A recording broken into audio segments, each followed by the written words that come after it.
네, 안녕하세요. 코리아 스타트업 포럼의 공동 의장으로 있는 프로테크 기업 직방의 안성우입니다. 반갑습니다.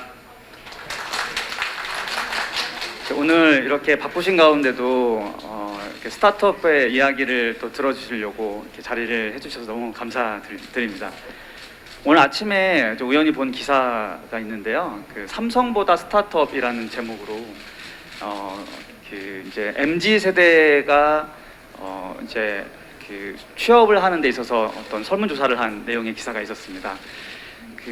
이제 MZ 세대를 대상으로 이제 어떤 회사에 가고 싶느냐라는 질문에서 대기업을 제치고 대다수의 어떤 리스트에 스타트업들의 이름이 이제 올라왔다는 게 오늘의 내용이었거든요. 이렇게 스타트업이 청년들의 어떤 새로운 희망, 새로운 시작에 좀 중심이 되고 있는 것 같아서 굉장히 좀 기뻤습니다. 특히 이렇게 어려운 환경 속에서 이제 대기업들이 좀 공채를 좀 줄여가는 상황 속에서도 스타트업과 벤처에서는 청년들을 중심으로 일자리를 계속 좀 늘려왔었는데요. 최근에 이제 중기부 조사한 자료를 보니까요, 4대 대기업의 어떤 고용자 수보다 벤처 스타트업의 고용자 수가 더 많고, 또 벤처 스타트업에서 일하고 계시는 분의 10명 중에 4명이 30대 미만의 청년이고, 또 여성이라는 그런 어떤 조사를 본 적이 있습니다. 이렇게 스타트업들이 청년들을 중심으로 열심히 일을 하고 있다는 점을 좀 알아주셨으면 고맙겠습니다. 또 한편 이제 저희가 스타트업계가 열심히 이제 사회의 문제들을 해결하고 또 그런 혁신을 하려는 노력을 하고 있습니다만은 아직 글로벌 세계에서는 여러 가지 좀 역부족인 상황에 있습니다. 구글이나 아마존, 이케아 같은 이제 글로벌 회사들이 사실 그 나라의 국내 내수의 어떤 시장에서의 성장과 지원을 바탕으로 전 세계로 진출할 수 있었던 상황이었는데요. 아직까지 우리나라에 있는 대다수의 스타트업들은 열심히 하고는 있습니다만은 국내 문제를 푸는데 좀 많이 집중하고 있고, 그 다음 단계로는 좀 나가지 못하고 있는 게 현실이기도 합니다. 그래서 국내 이제 앞으로 스타트업들이 글로벌 회사들과 좀 어깨를 나란히 할 수 있는 경쟁력을 갖출 수 있도록 많은 응원을 좀 부탁드리고요. 그리고 또 지원도 해주시면 정말 감사드리겠습니다.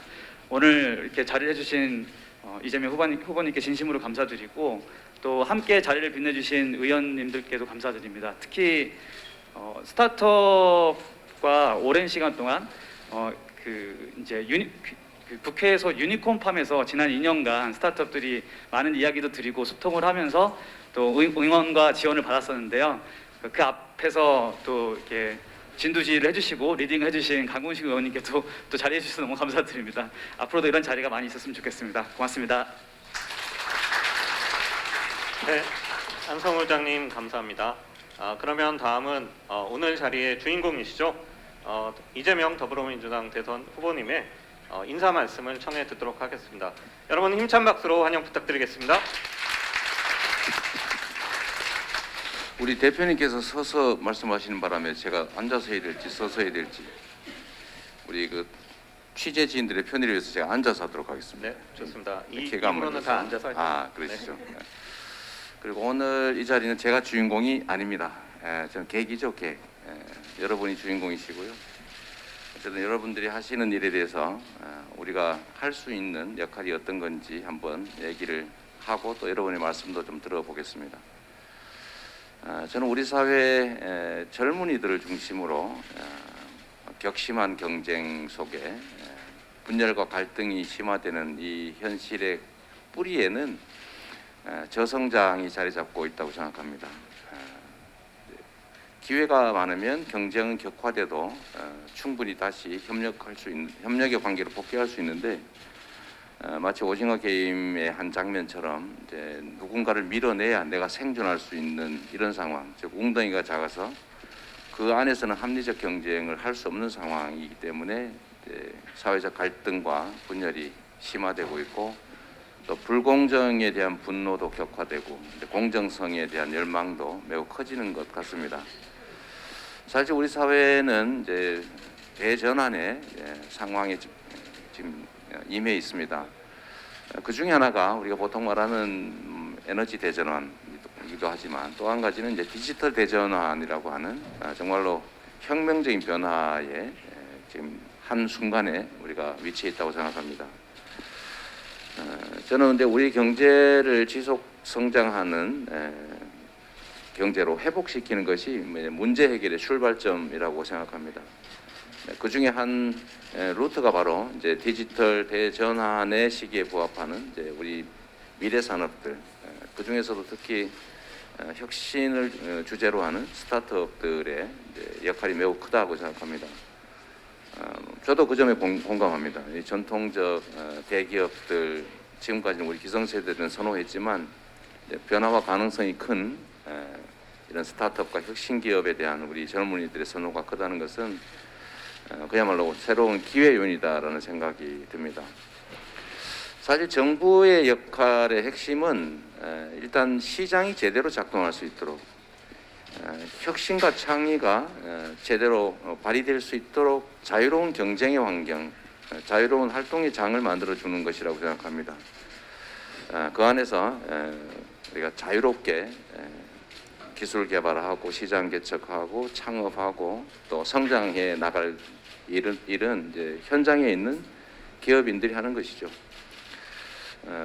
지금 그저께인가 미국의 이제 바이든 정부에서 대규모 인프라 투자를 포함한 경제 투자 결정을 했습니다. 우리도 대공황 시대 루즈벨트가 했던 것처럼 국가 역할을 강화하고 또 국가의 책임을 늘려서 대대적인 국가 투자를 해야 될 시점에 왔다라는 생각을 하고 있습니다. 사실 이제 정부의 역할 중에 하나는 여러분들이 자유롭게 이제 창의와 혁신을 실천할 수 있도록 이제 기회의 장을 열어주는 것인데 그러려고 하면 이제 정부의 적극적인 책임 이행이 꼭 필요하다고 생각합니다. 그 안에서 여러분들은 이제 새로운 사업들을 펼쳐나가게 되는 것이겠죠. 또 한 가지 이제 뭐 예를 들면 재정적인 지원, 뭐 기술 개발에 대한 지원 또 이런 것도 중요한데 제가 생각하는 가장 중요한 부분은 바로 규제의 혁신입니다.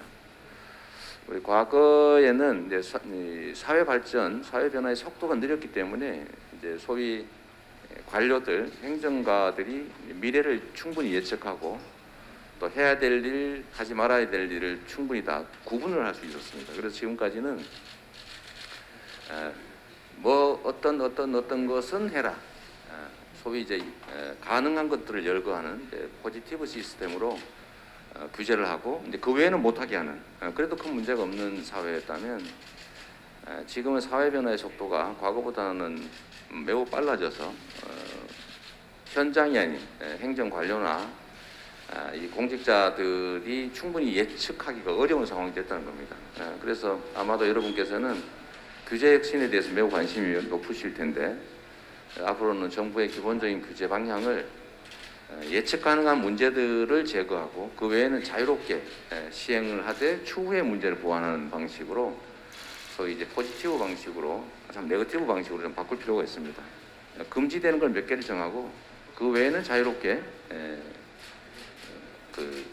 행동할 수 있도록 공간을 넓게 열어주는 것이죠. 이런 규제 합리화, 규제 혁신이 필요하다고 생각합니다. 앞으로는 세계의 경계선도 사라지고 또 장벽도 없어지고 또 소위 통합과 융합의 시대가 열리기 때문에 창의와 혁신을 주제로 하는 이 스타트업들의 역할이 매우 커진다고 생각합니다. 다만 이제 저는 말씀드리고 싶은 것이 이제 혁신은 우리가 이제 응원은 하되 혁신의 결과로 독점을 이용한 이제 과도한 뭐라 그럴까요? 과도한 이익 추구 이런 것들은 좀 요즘은 ESG 경영도 유행하는 시대이니까 그런 점들이 합리적으로 좀 조화가 되면 좋겠다. 경제적 가치를 추구하되 사회적 가치, 사회적 책임도 좀 상응하게 여러분들이 배려해 주시면 좋겠다는 생각이 듭니다. 아마 제가 그 공공 배달앱을 만들기 때문에 이 스타트업계에서 저를 좀 이렇게 이상하게 조금 이렇게 오해한다는 그런 말씀을 제가 듣긴 했는데 제가 이제 그 부분과 관련돼서 말씀드리고 싶은 것은 이제 혁신의 결과를 누리는 것은 당연하다. 혁신과 창의의 결과를. 그러나 그게 자칫 이제 경계선이 좀 애매하긴 한데 독점에 의한 과도한 이익 추구로 가는 것은 조금 자제될 필요가 있겠다. 그리고 이제 대개는 공공 배달에 비하면 실패할 거라고 다들 예측을 했는데 현재까지 매우 순항하고 있는 측면을 보면 그게 이제 혁신의 결과물만은 아니다. 어쩌면 약간의 독점의 결과가 가미됐을 수도 있겠다라는 점에 저는 좀 이해를 해주시면 좋겠다는 생각이 듭니다. 하나의 경쟁업체가 생기는 정도에 불과하니까 그 점에 대해서 저희가 공공 영역의 우월성을 뭐 이렇게 강제한 것은 아니고 다만 하나의 시장의 한 주체로 참여한 것이니까 공공 배달의 민족이 이겨내시기를 바랍니다. 그리고 여러분들 저는 우리 경제의 미래가 이제 여러분께 달려 있다고 생각합니다. 뭐 좋은 일자리도 만들어야 되고 또 일자리라고 하는 게 이제 제한적이기 때문에 창업을 사실 많이 늘려 나가야 되고 창업의 핵심은 역시 여러분들처럼 이제 미래 융합 기술을 활용하는 스타트업에 있지 않냐 이렇게 생각해서 오늘 여러분들 말씀을 좀 많이 듣고 저는 어차피 전문가는 아니고 관심 있는 사람 정도이니까 여러분의 말씀 잘 듣고 저희도 정책에 반영해서 우리가 혁신 경제로 나아가는 그런 좋은 계기로 만들고 싶습니다. 여러분들 만나서 정말로 반갑습니다.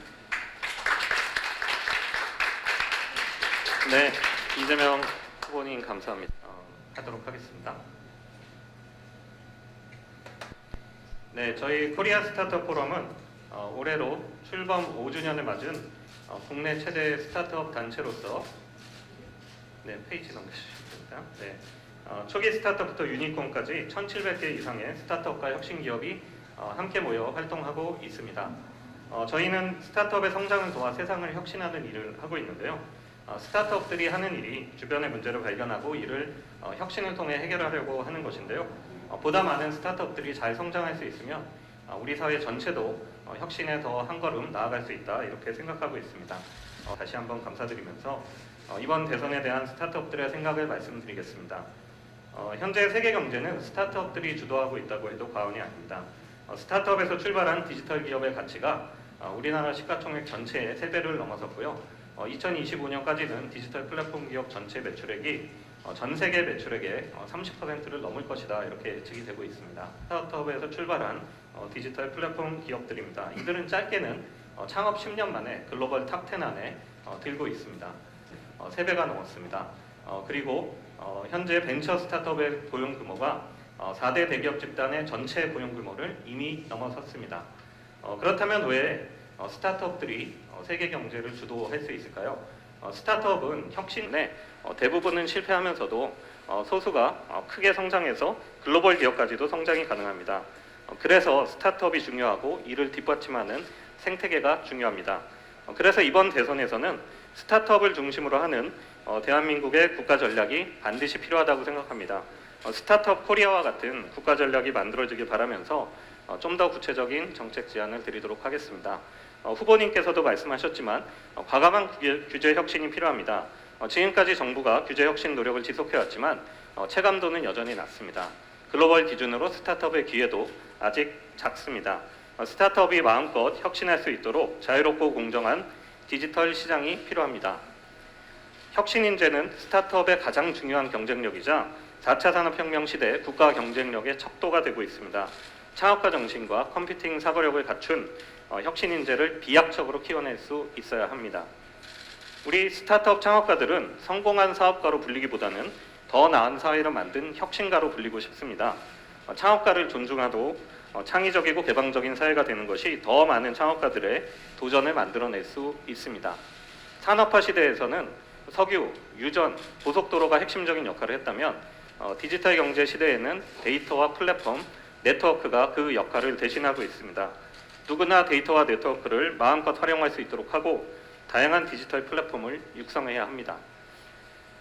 스타트업 생태계는 창업, 성장, 회수를 반복하며 성장하는데요. 지금도 잘 성장하고 있지만 달리는 말에 채찍질 하듯 더 많은 투자와 엑시트 활성화를 위한 방안이 필요하고 이제는 우리 국민들도 고성장하는 스타트업에 투자할 수 있는 기회를 더 확대해야 합니다. 두려움 없이 미래를 선택하고 혁신의 과실이 모두에게 돌아가게 해야 합니다. 신산업을 둘러싼 갈등으로 혁신을 지체하면 우리만 뒤처져서 미래 세대의 기회를 빼앗게 됩니다. 혁신을 촉진하되 성과를 함께 나눌 수 있는 방안을 마련하고 혁신에 뒤처지는 분들에게는 지원해서 함께 미래로 나아가야 합니다.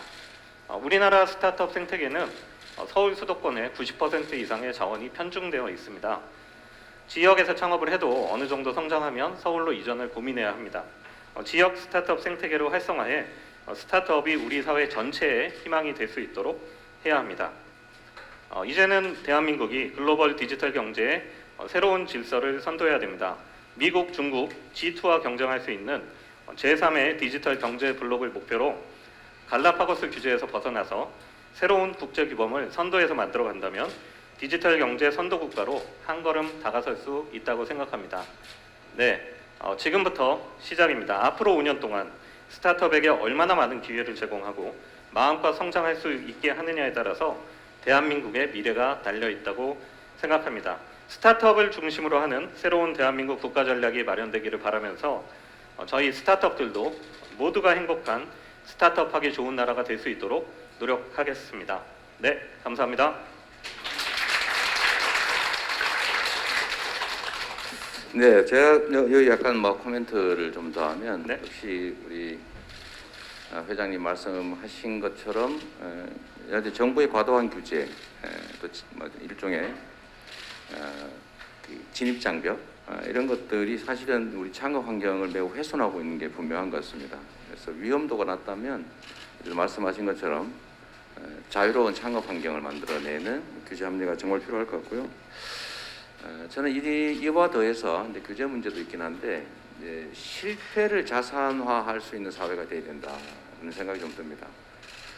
우리 사회는 한 번 실패하면 다시는 일어나기 어렵게 만들어놨는데 사실 이제 똑같은 조건이라면 실패를 여러 번 겪은 경우가 오히려 성공의 가능성이 높다는 게 사실은 객관적인 진실인데 우리 사회에 실패를 할 경우 다시 일어나기 어려운 뭐 이런 제도들도 많이 보완해야 되겠다는 생각이 들고요.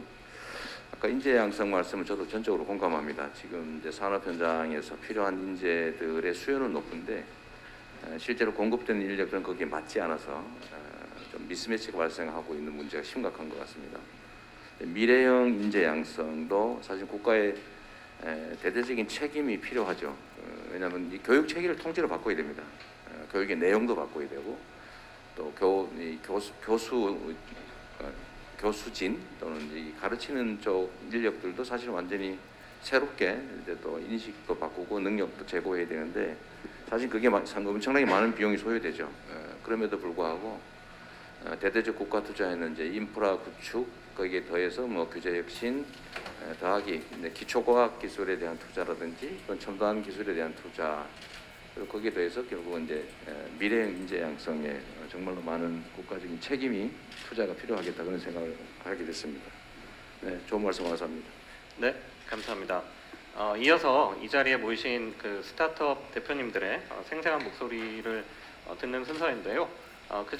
그에 앞서서 여기 참석해주신 분들 모두를 소개해드릴 수는 없는데 이분들은 꼭 소개시켜드리고 진행을 해야 될 것 같습니다. 오늘 그 후보님과 함께 걸음을 해주셨고요. 국회에서 저희 스타트업들 네, 안녕하십니까. 저는 네네. 잠시 마이크가 안 켜져 있는 줄 알고. 저는 소개받은 대로 코리아 스타트업 포럼 공동의장을 맡고 있고 컬리라는 회사를 운영을 하고 있습니다. 마켓 컬리라는 이제 식료품 배달 서비스를 운영하고 있고요. 일단 후보님께서 바쁘신 와중에도 여기 와주셔서 감사드립니다. 사실 최성진 대표께서 여러 가지 좋은 얘기를 많이 해주셔서 저희는 조금 더 현장에 가까운 이야기를 좀 말씀을 드리면 제가 첫 번째로 좀 말씀을 드리고 싶은 것은 이 규제에 대한 전반적인 방향성이 바뀌어야 되고 특히나 이제 아까 말씀하신 대로 파지티브 형태의 규제 체계를 운영을 하다 보니 특정 사안에 대해서도 각 기관마다 의견이 다른 경우들이 많이 있습니다. 그래서 저희 같은 경우에도 이제 저희는 식품 사업도 하고 있고 운송 사업도 하고 있는데 이 식품 관련 규제는 실은 이제 식약처에 질의를 했을 때랑 뭐 구청에 질의를 했을 때랑 다 다른 경우들이 많이 있고요. 그러다 보니 사실 스타트업 같은 경우에는 스피드가 생명인데 이제 여러 군데 질의를 하다가 보면 한 1년 정도 시간이 가는 경우들이 있더라고요. 그래서 확실히 이런 이슈들은 법이 굉장히 오래전에 만들어지기도 했고 또 실질적으로 비즈니스 모델은 계속 새로운 것들이 나오고 있다 보니 이분들도 이걸 새로 보시면 이거 어떻게 생각해야 되시는지 전혀 알 수가 없는 상황이라고 저는 생각이 됩니다. 전체적으로 규제 방향성이 한번 바뀐다면 실제로 현장에서 법을 집행하시는 공무원이나 뭐 관계 당국에서도 훨씬 더 유연하게 법을 집행해 주실 수 있으리라고 생각을 하고 있습니다. 그리고 이제 두 번째로 좀 짧게 말씀을 드리고 싶은 것은 여기 있는 많은 스타트업들이 비슷한 이슈를 가지고 있을 텐데 이제 스케일업에 대한 고민이 있습니다. 그러니까 초기 기업들에 대한 정책 지원은 굉장히 커진 반면에 어느 시점이 지나서 스타트업들이 더 많은 고용을 창출하고 규모를 키워나가려고 할 때 굉장히 어떻게 보면 이제 스케일업 금융에 대한 전반적인 지원이 좀 부족한 것 같습니다. 그래서 여기 있는 분들은 그래도 운이 좋아서 어떻게든 회사를 키워나오고 계신 분들이지만 아까 보셨다시피 전 세계적으로 뭐 미국만 해도 시가총액 상위 기업들은 다 스타트업에서 시작한 디지털 기업들인데 국내에서도 유사한 형태의 스타트업들이 더 크게 성장하고 또 고용도 창출 많이 하려면 다음 단계로 갈 수 있는 스케일업 금융에 대한 부분이 꼭 정부 지원이 필요하지 않나 하는 생각이 듭니다. 네, 저희가 시간이 그렇게 많지는 않아서 몇 번 말씀을 한꺼번에 듣고 중간중간에 이제 후보님 후보자님 오늘 와주셔서 감사합니다. 사실 오늘 얘기 들어보니까 저희가 온몸으로 그동안 맞아온 얘기들이 다 모여 있는 것 같습니다. 저희 창업한 지 11년 됐는데요. 토스라는 서비스를 저희는 지금 하고 있는데 그 전에 8번 망했습니다. 5년 동안. 그때 그래서 실패를 제 돈으로 자선화를 했습니다. 아직 국가의 지원이 없을 때여서. 토스를 6년 전에 시작을 했는데 저희는 이제 금융과 관련된 분야다 보니까 저희가 하는 분야의 태반이 다 불법이었어요. 불법이자 비법. 그래서 그 규제를 푸는데 벌써 몇 년째 써서 결과적으로는 저희가 풀어낸 규제만 해도 어마어마하게 많습니다. 뭐 핀테크 분야에 대한 벤처 투자도 열리겠고 간편 송금이라는 서비스를 저희가 한국에서 처음 해서 이제는 모든 금융권의 표준이 되기도 했고 대출 금리를 비교하게 해서 사용자들이 최저가 대출 금리 비교 검색 서비스도 저희가 합법화해서 열었습니다. 근데 지금 그래서 잘 돼서 지금 전 국민의 30%가 쓰는 서비스가 됐고 연매출 1조에 뭐 임직원들도 이제 1,500명에 매월 50명씩 채용하는 큰 회사가 됐는데 아직도 힘들어 죽을 지경입니다. 크게 두 가지 때문인데 하나는 이제 많이 컸다. 사실 여기까지 올 수 있었던 것은 이제 주관 부서이신 이제 금융이나 금감원에서 많은 지원을 해주신 게 사실입니다. 뭐 저희 12년 만에 처음으로 증권사 라이센스도 내주셨고요.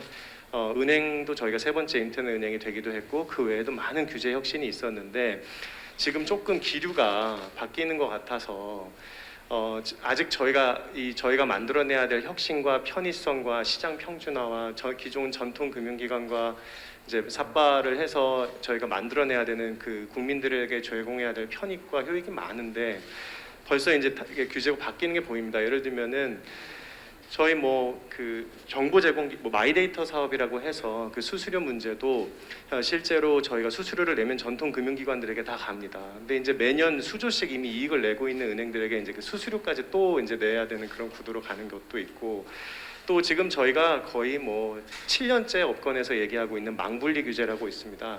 이거는 사실은 이제 금융권을 벗어나는 이슈이기도 한데 사내에서 모바일이나 PC로 인터넷에 접속할 수 없게 돼 있습니다. 그러다 보니까 좋은 엔지니어를 채용할 수 없고 그래서 금융권의 IT 역량이 저하되고 그래서 보안이 약화되고 점점 안 좋아지는 이 망분리 규제도 벌써 7년째 얘기하고 있고요.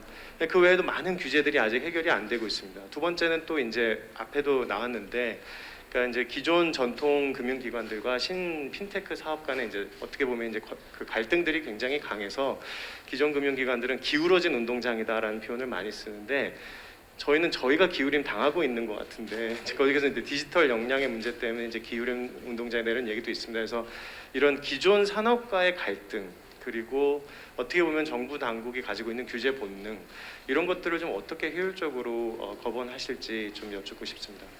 네, 저희가 후보님과 약속된 시간이 있는데 저희가 지금 후보님의 좋은 말씀도 듣고 하다 보니까 시간이 좀 빠르게 지나가고 있어서 우리 대표님들도 이렇게 말씀하실 때 세상이 새롭게 열리고 있는데 그 디지털 세상 안에서 새로운 수단들이 발굴되고 실제로 거대한 규모로 전 세계적으로 실제 시장이 형성되고 있는데 계속 부인하면 아마 우리 그 조선 말의 쇄국 정책하듯이 갈라파고스가 될 가능성도 상당히 있다. 그런 생각이 좀 들었습니다. 저는 이제 공적 영역에서도 이 가상 자산에 대한 좀 관심을 넘어서서 이제 규제와 세금 부과뿐만이 아니라 이제 이걸 활성화하고 사람들의 좀 자산 증식 기회도 만들어내고 또 우리가 사실은 전부 다 해외 코인을 전부 다 구매를 하니까 이제 국부 유출의 문제도 없지 않아서 좀 근본적으로 한번 다시 생각할 때가 됐다는 생각이 들긴 합니다. 어쨌든 뭐 다른 분들 많이 말씀해 주셨는데 제가 모든 답을 여기서 드릴 수는 없고 어쨌든 민간 협력을 좀 강화하자고 하는 아까 뭐였더라 무슨 째까가고 째까가고 우리 대표님 말씀 공감하고요.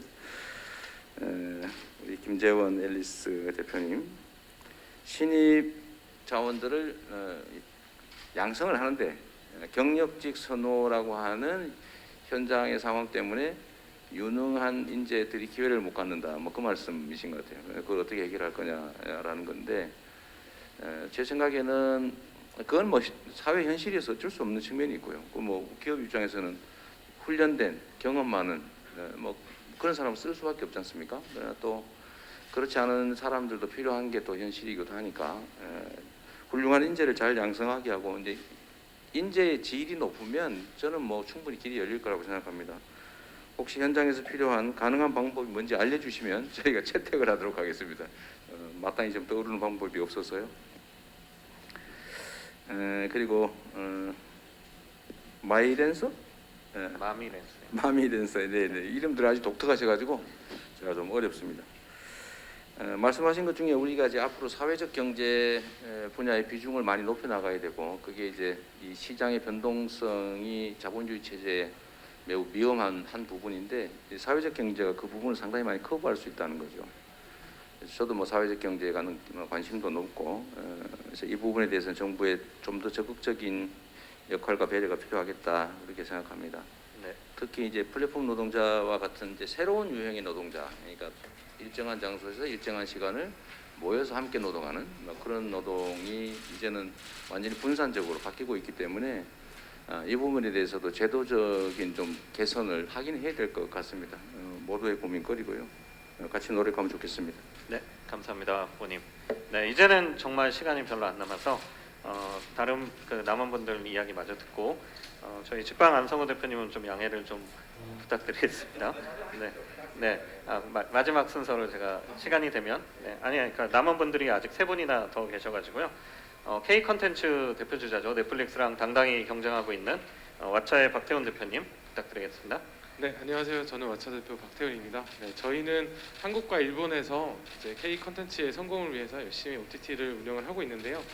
저희가 한 3년 전부터 여러 간담회나 세미나에서 반복적으로 말씀드렸던 내용인데요. 뭐 큰 변화가 없어서 오늘 꼭 말씀드리고 싶어서 나왔습니다. 이제 일반 인터넷망은 전기나 수도와 같은 공공재이자 필수재인데요. 네, 한국 인터넷망 비용이 미국이나 유럽에 비해서 7배 비쌉니다. 이게 7%도 아니고 70%도 아니고 700% 비쌉니다. 근데 한국은 이렇게 땅덩어리도 좁고 뭐 인구의 절반이 수도권에 밀집되어 살고 있는데 왜 이렇게 비쌀까요? 그러니까 미국의 사례를 보면 연평균 매년 39%씩 망 비용이 감소하고 있습니다. 저렴해지고 있는데요. 이거는 기술 발전에 의해서 너무 당연한 것입니다. 근데 한국은 굉장히 오랜 시간 동안 유지되거나 오히려 비싸진다는 얘기도 있습니다. 이거는 되게 간단한 이유 때문인데요. 통신사 간의 경쟁이 없기 때문입니다. 이거를 정부도 인지를 하고 있어서 이제 상호 접속 고시라는 것을 이제 발의도 하고 개정도 하면서 이제 노력을 하고 있는데요. 여전히 이제 경쟁이 없어서 그런지 몰라도 아무런 변화가 없습니다. 그래서 이 문제가 꼭 좀 해결이 되었으면 좋겠고요. 이게 결국 저희 같은 디지털 기업뿐만 아니라 전체 대기업까지 포함한 요새 뭐 디지털 트랜스포메이션에 다들 관심이 많은데 이게 한국 모든 기업의 경쟁력, 글로벌 경쟁력을 떨어뜨릴 수 있는 문제라고 저는 생각하고요. 저희 같이 한국에서 시작해서 글로벌 경쟁을 해야 되는 기업 입장에서는 이런 본진에서 굉장히 큰 비용 부담을 가지고 시작할 수밖에 없는 그런 타격을 입을 수 있다는 것을 꼭 말씀드리고 싶습니다. 네, 감사합니다. 네, 감사합니다. 다음은 저희가 스타트업 하면 또 AI 분야를 빼놓을 수가 없겠죠. AI 다뎀의 최예림 대표님 부탁드립니다. 네, 반갑습니다. 저는 인공지능 스타트업 AI 다뎀의 대표 최혜리입니다. 저는 스타트업도 운영하면서 동시에 현재 서울여자대학교 데이터 사이언스 학과의 교수로 재직 중에 있습니다. 그래서 이제 이 중에서는 저희 기업이 가장 초기 기업인 것 같은데요. 초기 기업으로서 느끼는 고충, 그리고 이제 좀 교수로서 현학적으로 말씀드리고 싶은 것 두 가지 이야기해드리도록 하겠습니다. 요즘 투자자들을 만나러 다니면서 굉장히 흥미로운 얘기를 들었습니다. 정부의 창업 지원 사업을 계속적으로 수혜받은 기업은 선호하지 않는다는 겁니다. 이게 왜 그러냐 들어봤더니 워낙에 페이퍼워크가 많은 걸 알기 때문에 사업에 집중하지 못했을 거라고 생각한다고 합니다. 그래서 사실 좀 과장을 보태자면 저도 한 일주일에 하루 정도는 그런 페이퍼워크를 처리하는 데 시간을 쓰고 있는 것 같습니다. 저희가 이제 어뷰징이 항상 많다라고 생각을 해왔기 때문에 정부에서 이제 먼저 이제 규제하는 방식으로 항상 이제 일이 진행되어 왔는데요. 앞으로는 사회도 좀 많이 성숙한 만큼 이제 사후 규제 그리고 이제 처벌을 강화하는 방안으로 변경되었으면 좋겠습니다. 그리고 또 이제 한 가지 좀 현학적인 얘기일 수 있는데요. 요즘 이제 핫한 이슈인 온풀법 관련해가지고 이게 인류가 되게 고전적으로 가지고 있었던 문제입니다. 뭐 예를 들면 이제 그 자동차 제조 서플라이 체인에서의 조립차 업체가 이익을 독점하는 구조. 그 다음에 이제 조금 더 과거로 내려가면은 지주와 소장농의 관계. 그래서 어떻게 보면은 집단이 형성을 했을 때 가치가 생성이 되는데 그 가치가 과연 누구의 가치인가? 라는 게 굉장히 이제 어려운 이슈이고 인류가 그 문제를 어떻게 해결하느냐에 따라서 얼마나 이제 지속되느냐의 문제를 겪어왔던 것 같습니다. 저는 이 문제를 굉장히 흥미롭게 해결했던 사례 중에 하나가 그 이재명 후보께서 경기도지사로 계실 때 데이터 배당이라고 생각을 합니다. 이게 완전 유사한 문제는 아니지만 결국에 집단이 모여서 부가가치로 생긴 것들을 어떻게 분배할 것인가. 그래서 이제 앞으로도 이렇게 좀 도전적이고 창의적인 정책을 많이 만들어줬으면 감사하겠습니다. 네, 감사합니다. 네, 오래 기다리셨습니다. 또 AI 우리나라 대표 기업 중에 하나죠. 솔트룩스 이경일 대표님 말씀 청해 듣겠습니다. 예, 안녕하십니까. 솔트룩스 대표 맡고 있는 이경일입니다. 저는 창업한 지가 21년이 된 오래된 스타트업입니다. 국내 최초로 상장한 솔트룩스 AI 기업이기도 하고요. 현재 아시는 것처럼 국민비서나 국비라고 하는 플랫폼을 제공하고 있기도 합니다. 두 가지만 의견 드리겠습니다. 우선 첫 번째는 우리가 아까 갈라파고스라는 얘기를 하셨는데 인재 부분에 있어서도 갈라파고스입니다. 똑같은 말을 쓰고 똑같은 머리 색깔을 가지고 있고 동일한 문화를 가지고 있는 사람들이 모여 있죠. 세계적인 인재가 모여서 일할 수 있는 환경이 필요합니다. 실리콘밸리처럼 똑똑한 친구들을 모여와서 일을 해야 되고요. 스타트업 대표들뿐만 아니라 상장사 대표 중에서 현재 외국인 찾아보기가 어렵죠. 문화적으로 그만큼 개방성이 떨어져 있다는 걸 의미하는 것 같습니다.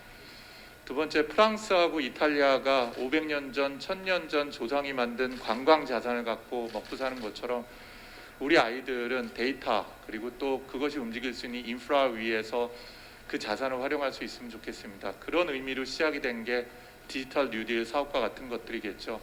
이게 활용 측면 또 발전하기 위한 생태계 구성할 수 있는 중요한 계기가 되도록 더 발전됐으면 좋겠습니다.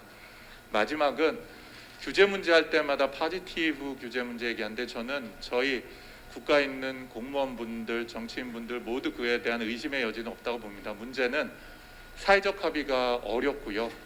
이해관계자분들이 실제 막상 부닥쳤을 때 그 문제를 극복할 굉장히 중요한 탑 리더십이 발휘되기가 어렵다는 것입니다. 대통령이 되신다면은 정말 이 부분에 대한 결단, 결심과 강력한 추진력을 기대해 보겠습니다. 감사합니다. 네, 감사합니다.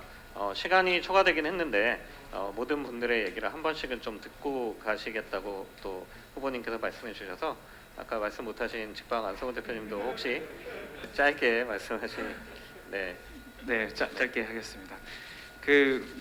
저희가 지금 일하는 분야가 이제 프로퍼티에 플러스 이제 테크가 합친 이제 그 IT 영역인데요. 부동산이라는 영역이 사실 굉장히 오랜 시간 동안 좀 바뀌지 않았던 것 같습니다. 그 유튜브에서 제가 이제 영상을 찾다 보니까 지금 부동산을 거래하는 방법이라든지 아니면 분양받는 방법이 1980년대에 있었던 영상들이랑 작년의 영상 자료랑 거의 똑같습니다. 그 정도로 뭔가 더 많은 좀 변화가 필요한 그런 시장이지 않나 생각이 들고, 최근에 여러 가지 이제 부동산 산업에서 이루어지고 있는 뭐 불신이라든지 아니면 뭐 여러 가지의 불편함도 이러한 맥락에서 또 해야 되지 않나라고 생각도 하고 있습니다. 네, 두 번째는 그 또 이러한 뭐 저희 부동산을 포함한 여러 전문직들과의 어떤 서비스와의 어떤 갈등도 요즘에 또 이슈 중에 하나인데요. 사실 전문가분들도 이미 자리를 잡으신 분들과 새롭게 진출하시는 분들이 또 있습니다. 뭐 예를 들어서 뭐 공인중개사 분들도 이미 개업한 중개사분들이 10만 명 계시지만 자격증을 가지신 분들은 45만 명이시거든요. 그래서 그 35만 명의 분들은 상대적으로 좀 그 라이센스를 따고 자리를 못 잡으신 좀 힘드신 분들께서는 기존에 있는 어떤 굴레를 벗어나지 힘들어서 경쟁력을 좀 갖기 힘든 그런 분들이 어떻게 보면 새로운 또 기회를 가지고 시작할 수 있는 그런 기회가 되지 않을까라고 생각합니다. 네, 감사합니다. 저희가 이 짧은 시간에 굉장히 많은 말씀을 드렸는데요. 미처 전하지 못한 이야기는 저희한테 주시면 저희가 후보님 캠프 측에 전달해가지고 또 답변을 받아드리도록 하겠습니다. 그러면 오늘 굉장히 여러 가지 이야기 들었는데요. 지금 말씀하신 것 포함해서 이재명 후보님께서 마지막으로 마무리 말씀을 해주시면 좋겠습니다. 네, 뭐 사실은 해당 분야는 여러분들이 최고의 전문가셔서 제가 생각하는 것도 여전히 한계가 있을 수밖에 없다는 그런 말씀 먼저 드립니다. AI 관련해서 우리 최혜림 대표님 여러 말씀해 주셨는데 그 말씀이 진짜로 맞아요. 이게 정부의 이제 지원 방식을 보면 사후 통제를 위해서 혹시 있을 수 있는 부정행위를 가려내기 위해서 이제 검증을 위한 페이퍼워크가 너무 많은 거죠.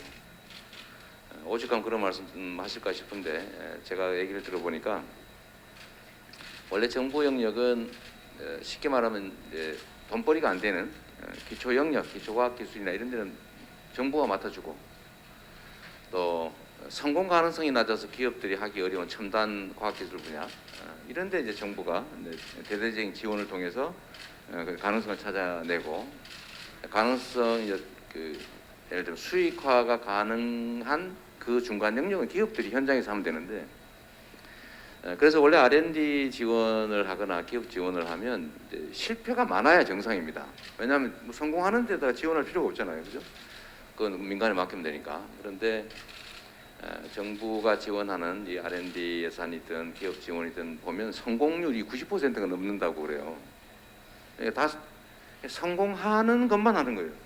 왜냐하면 혹시 실패했는데 왜 거기다 투자했냐, 지원했냐라는 지적을 받는 게 두려우니까, 그러니까 실패하지 않는 데다가 이제 일단 지원하고, 또 관련 기업들은 혹시 왜 낭비했냐라는 뜻 얘기를 듣기 싫으니까 성공할 수 있는 것만 하고, 그것도 사후 보고를 위해서 철저히 문서 작성하느라고 제의를 못했을 것이라는 의심을 받는다. 그 실제 현실이기도 합니다. 그리고 정부의 재원이 매우 비효율적으로 집행되는 측면이 있습니다. 그러니까 이게 대다수가 지원을 통해서 부정행위를 한다고 하면 그렇게 하는 게 맞는데, 그 중에 일부가 그런 부정행위를 한다고 하면 그건 사후 통제 방식으로 골라내서 책임은 엄격하게 묻고, 또 그러지 않은 선량한 다수는 자유롭게 활동할 수 있게 하는 게 바람직하죠. 근데 이게 이제 관료주의죠. 관료주의. 감독의 편의를 위해서 실제로 이제 현상에서는 이제 억압을 가하는 그런 상태인데, 어쨌든 그 점은 대대적인 좀 변화가 필요하기는 합니다. 그거 뭐 전적으로 공감해요. 그 대신에 이제 우리 사회가 이런 게 있습니다. 위반을 해도 제재가 약해가지고 다음에 기회를 또 줘요. 예전에 사실 경기도에 있을 때 그런 방식으로 뭐 지원금 받아가 부정행위를 하면은 뭐 다음 사업에선 제외하고 그 다음부터는 또 허용하고 그러길래 제가 원 스트라이크 아웃, 부정이 발생하면 아예 지원 대상에서 영구 배제, 그렇게 하라고 해서 지금 시행을 하고 있었습니다. 아니 그거 지원 못 받아서 줄 서 있는 사람이 얼마나 많은데 굳이 위반한 사람을 또 기회를 줍니까? 그 불공정한 거죠. 이게 너무 가혹하다고 해가지고 이제 그런 제재를 제대로 안 하고 또 솜방망이 제재를 가하다 보니까 걸리면은 뭐 적당한 제재를 감수하면 되고, 안 걸리면 다행이고 돈 벌고 이런 그 나쁜 관행들이 있는 것 같습니다. 그래서 제가 이제 그런 말씀도 드리는 건데 고의적으로 규칙을 어겨서 부당한 이익을 취한 경우는 확실하게 다음 기회를 완전히 배제하는 게 필요하고 아예 그런 생각 꿈도 못 꾸게 해야죠. 두 번째는 거기에 대한 제재도 다시는 꿈도 못 꿀 만큼 강력하게 제재할 필요가 있다는 생각이 듭니다. 왜냐하면 이제 기회가 부족한 시대이기 때문에 기회를 다양하게 줘야 되고 이미 기회를 누리고 있는 사람들이 부정을 했는데 거기다 또 우선권을 줄 필요는 없거든요. 그래서 저는 그 점은 정말로 공감한다는 말씀드리고요. 이제 위계적 비효율 말씀을 해주신 것 같아요. 그러니까 지금 세상은 완전히 수평적인 네트워크 사회로 바뀌었는데 여전히 이제 이 피라미드 구조에 위계적 사고에 젖어 있는 거죠. 여기에 제일 많이 젖어 있는 사람들이 정치와 행정가들입니다. 근데 그 사람들이 다 결정하고 있어요. 그래서 이 문제도 사실은 이제 좀 구조적으로 좀 바꿀 필요가 있습니다. 그래서 여러분께서도 뭐 정치 왜 저렇게 하냐, 행정을 뭐 저런 식으로 하느냐 이렇게 비판하는 것도 좀 넘어서서 이제 여러분들의 당면한 문제. 사실 여러분들은 어느 정도 자리를 잡았는데 여러분들을 이어서 새롭게 이 세계로 뛰어들 사람들을 위해서라도 좀 그런 문제를 선배 입장에서 좀 제거해 주면 좋지 않겠냐 생각이 듭니다. 그러니까 제3자 입장에서 자꾸 이렇게 지적하고 불만하고 하는 걸 넘어서서 직접 참여를 좀 하면 좋겠어요. 우리 선대위도 좀 참여해 주세요. 대표로 몇 분 뽑아가지고 사실 그걸 정책으로 만드는 게 정말 중요하지 않습니까? 정부의 각종 위원회나 이런 데도 사실은 지금은 거의 형해화되어 있긴 한데 그래도 그게 실질화될 수 있도록 하는 노력도 좀 더 필요하겠다는 생각이 듭니다. 저는 도지사 업무를 하면서도 이제 그런 갈증이 상당히 많았어요. 예를 들면 우리 공무원들의 생각은 한계가 있을 수밖에 없다. 그건 남의 일이지 않냐. 현장에 있는 당사자들은 자기 일이고 그다음 우리는 그냥 여러 가지 일 중에 하나지만 그들은 인생이 걸린 일들을 하기 때문에 그들의 얘기를 많이 듣고 우리 행정을 할 때도 공급자 측면에서 관리의 편의를 추구할 게 아니고 이제 그 수요자 입장에서 얼마나 효율적인가를 그들의 입장에서 판단해야 된다, 집행해야 된다는 얘기를 자주 했는데 경기도는 꽤 효과가 있었던 것 같긴 해요. 그래서 저희가 1등 하지 않습니까? 한 1등 했었어요. 네. 자랑 한번 했습니다. 그리고 이제 자세히 더 말씀드리긴 좀 그렇고요. 하여튼 아까 우리 솔트룩스의 그 우리 인재가 다양성을 확보하기 좀 어려운 상태다. 그러니까 이게 이제 배타성 때문이죠. 그러니까 저는 이제 그 생각도 완전히 공감하고 있습니다. 똑같은 건 아무리 모아도 그냥 그걸 뿐이다. 양만 늘어나는 거죠. 근데 질적 전환을 하기 위해서는 이질적 요소를 융합해야 됩니다. 마치 시멘트만 모아놓으면 시멘트 덩어리 되는데 거기에 이제 자갈도 모래도 물도 섞어서 콘크리트라고 하는 새로운 이제 물질이 생겨나는 거죠. 기술 융합의 시대이기도 하고 또 창의의 시대이기도 하기 때문에 혼자 생각하지 못하는 다양한 생각들을 좀 섞어서 또 새로운 걸 만들어내는 그런 노력들은 정말로 필요하고 그건 역시 뭐 제도도 제도인데 이제 문화라고 하는 측면도 상당히 있는 것 같습니다. 우리가 가지는 요즘은 이제 단일 민족 얘기 잘 안 하는데 어쨌든 그런 부분도 좀 다양성을 확보하는 쪽으로 바꿔나가는 게 이제 미래 산업에 좀 부합하지 않겠냐는 생각을 합니다. 데이터와 인프라를 미래 세대에 좀 물려주자. 이제 데이터의 중요성들은 사실 말은 하는데 이제 행정이나 현실 영역에서는 그러지 못한 것 같고 이게 지금은 미래 사회를 지배하게 될 텐데 이 데이터를 장악한 자가 미래를 지배하지 않겠습니까? 그래서 그런 측면에서 보면 우리의 인식도 좀 많이 바꿀 필요도 있고 정부 데이터를 우리가 이제 민간 영역이 활용할 수 있도록 하는 장치들도 좀 많이 만들 필요가 있겠다는 생각이 듭니다. 그 말씀 이제 마지막으로 사회적 합의가 어렵다. 맞는 말이죠. 사회가 이제 다기화, 다종화되면 될수록 갈등 요소는 커지게 됩니다. 그런데 이제 리더의 역할의 핵심이 바로 통합이죠. 이런 걸 해결하는 게 리더죠. 잘 되고 있는 거 그냥 쳐다보는 게 리더가 할 일은 아닙니다. 저는 이제 사회적 대타협이라고 하는 게 매우 중요하다고 생각하고 사회적 대타협은 각 갈등 분야들이 이제 허심탄회하게 얘기를 하고 초기 대화는 매우 어렵죠. 충돌하니까. 근데 거기는 인내심을 가지고 이해하고 또 책임 있는 사람들이 직접 참여하고 그런 걸 통해서 이 모두에게 도움되는 방향의 세기는 저는 찾아낼 수 있다고 생각합니다.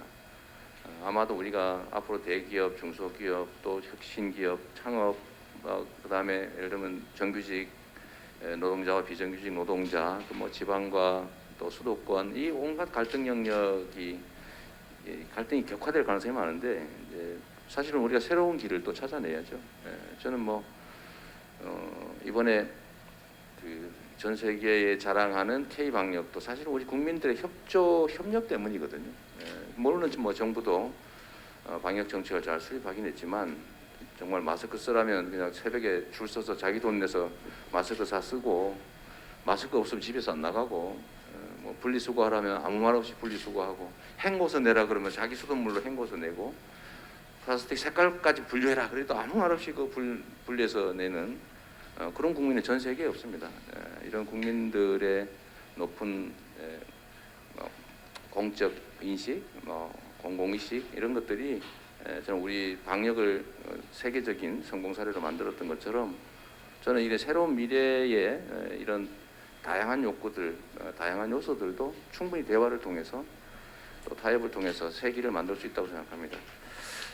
뭐 저도 뭐 전문가는 아니어서 여러 가지 아쉬움이 있는데 우리 당내에 또 선대위 내에도 이 창업 혁신 국가를 지향하는 각종 이제 기구들도 있고 필요하면 여러분들께서 우리 안에 들어와서 만드세요. 뭐 그럼 되죠. 뭐 만들어서 이거 하자 이렇게 좀 해주시면 좋겠고 야당 선대위도 뭐 양다리 걸쳐도 괜찮고요. 아니 뭐 상관없죠. 왜냐하면 발언 필요한 일을 하는 건데 뭐. 꼭 한쪽에만 그래 할 필요 없지 않습니까? 그래서 좀 정치에 많이 참여하시고 또 목소리 좀 키우셔서 우리 사회가 좀 더 합리적인 사회로 또 성장하는 사회로 기회 넘치는 사회로 가는데 여러분들 큰 역할 해주시기 바랍니다. 고맙습니다. 네, 감사합니다. 여러분 이재명 후보님께 큰 박수 부탁드립니다. 네.